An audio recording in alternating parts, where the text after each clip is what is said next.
Here we are on Vancouver Island in Victoria, and this is an update to the composting garden barrels that I developed here.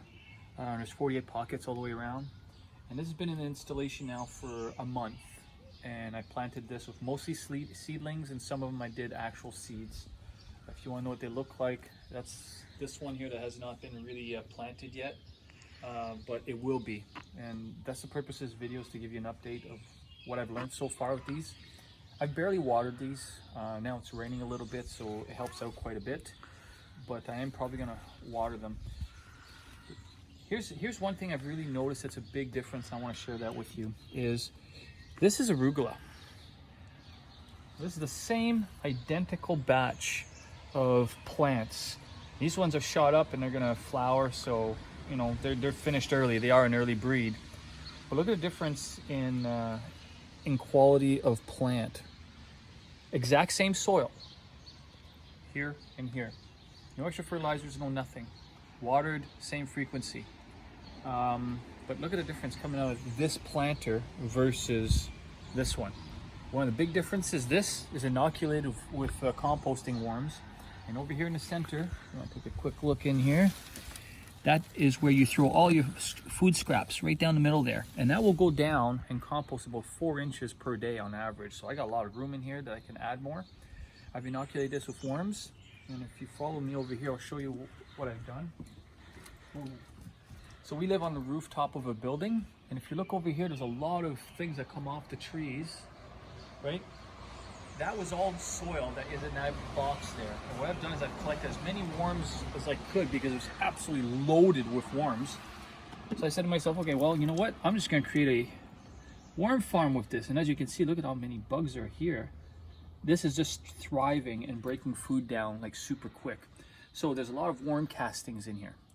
So I take those worm castings and I make a composting tea, and I can add it to my gardens here. Or put some worm castings and some of that composting directly in the middle to help inoculate. Either way, when you look at worm castings in that worm farm, is you'll see tiny little white worms, like thousands of them. They will grow and be nice worms and totally do a good job on these garden barrels. That first one, which, let's go take a trip over here. Give you an idea, let's have a look at this one. Look how big this kale leaf is. This has been planted in only a month. I mean, we're only May, what now? 17th. We're May 17th. So this has only been in here for like 3-4 weeks, this plant. It's thriving. I don't know what's gonna happen with the peppers, the brand new thing for me. I have no idea, but I'm really curious to know if they're gonna thrive. Lots of radishes, dill. This is a self-wicking bucket that I made. So I made a slit. I got some beer or pop cans at the bottom here, and I have a 1-inch air space. And I have dirt that goes all the way down to the bottom, so that when you add water here or from the top, it's probably better to add it from here because it wicks the moisture up. This is a fennel plant that a friend gave us that was in her front lawn. It was just a big lump. How long ago now? About 3 weeks. 3 weeks.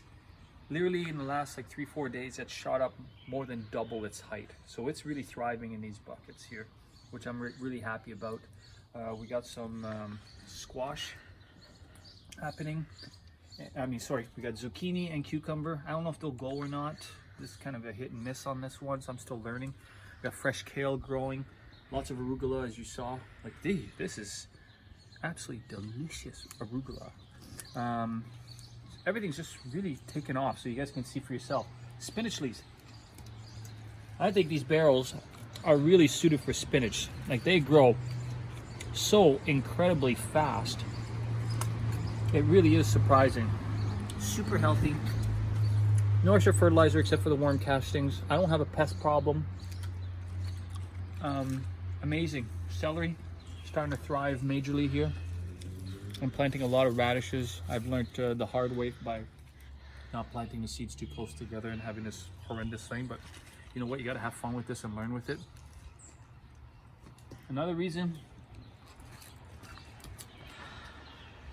for this video here, comparing the arugula planter versus the composting barrel. I seem to have the same problem with all my planters, where even though they're watered the same and have the exact same soil, they're not thriving. I'm going to transplant these strawberries into that last garden barrel over there that I showed you. They're just not really growing. They got the same soil and everything else, so I think it's time that we move them over there and see if they'll thrive. That'll be another really interesting video. My tomato plants literally this week have doubled in height and they're very, very healthy. I'm quite happy about these. These are small tomatoes. This breed here is small fruited tomato, right? Another self-wicking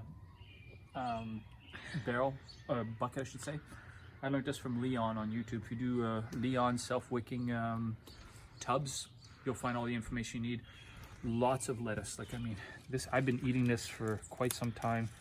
This lettuce grows just absolutely insane. No pests, no nothing.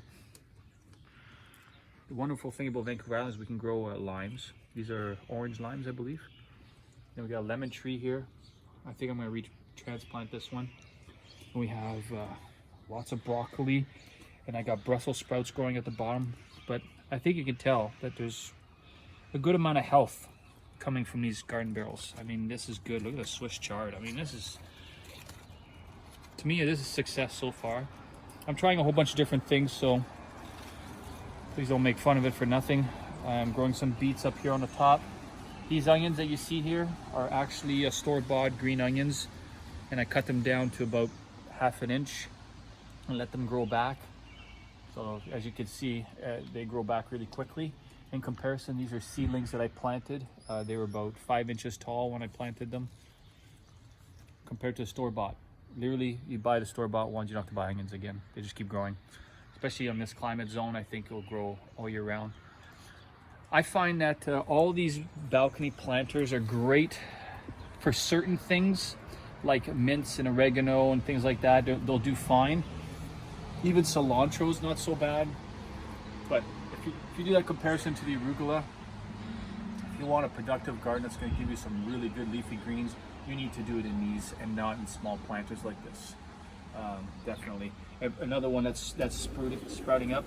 I expected that from this is actually a parsley plant that we got from the same neighbors that gave us the fennel there, and it's going to flower. So I'm going to harvest these seeds and plant them again next time. This plant is still good, but it's shooting up, and once again, it's in one of these planters.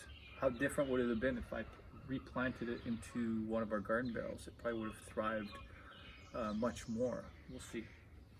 Mints and stuff like that have no problems because the roots are very shallow. They kind of just trail along the earth, so they're starting to thrive majorly here. So I'm quite happy. And here I got a little bit of pests. Oh, there it is. Very rare that I get some of these, so just remove it. It works really good. So next job is going to be to transplant these strawberries into the garden barrel, and I think there's going to be much more success in that. So stay tuned for the next video, but hopefully you can see that this is a good system. You don't have to water it much, and you get a lot of productivity. We're actually giving produce away to our neighbors here because it's just so much. But I'm going to start the dehydration process and storage process very soon with what we have now. Thanks.